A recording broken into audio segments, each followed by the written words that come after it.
Bom, gente, hoje nós vamos falar sobre por que uma criança nasce com autismo. Se tem 2 filhos autistas, pode ter outro? Bom, diagnóstico de autismo, isso não significa automaticamente que um pai ou mãe sejam autistas.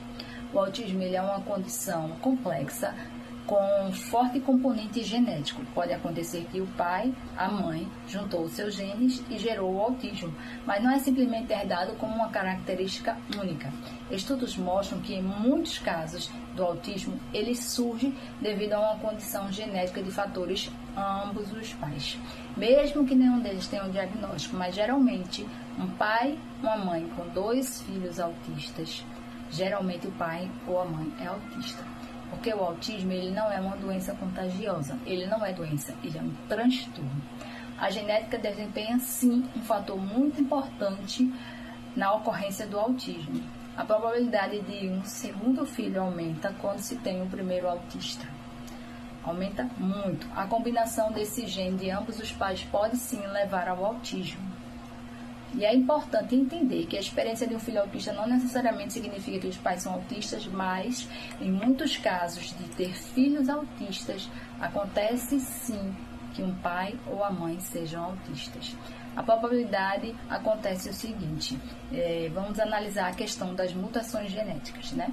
Fatores genéticos, estudos geram que 80% dos riscos de autismo está relacionado às genéticas transmitidas pelos pais.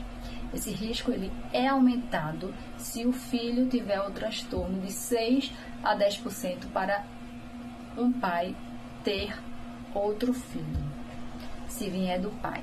E se for a mãe autista, se a mãe tiver o autismo, o risco aumenta entre 10 a 20%. Se tiver um histórico familiar com autismo, aumenta sim o risco de ter outras pessoas com autismo na família. Ele é um transtorno complexo com diferentes níveis.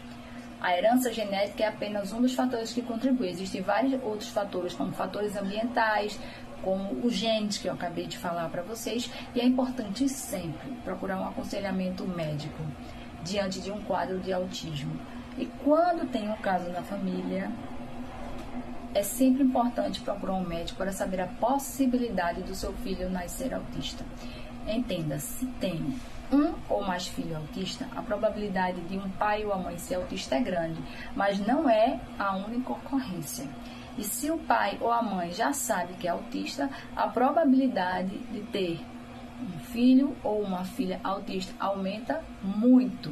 E se tem um caso na família, já sabe-se, entende-se que a probabilidade de ter um filho autista é grande. Mas é sempre bom, é um aconselhamento, procurar um médico experiente, geralmente um psiquiatra com especialista em autismo ou um neurologista, para saber as possibilidades de gerar uma criança com autismo.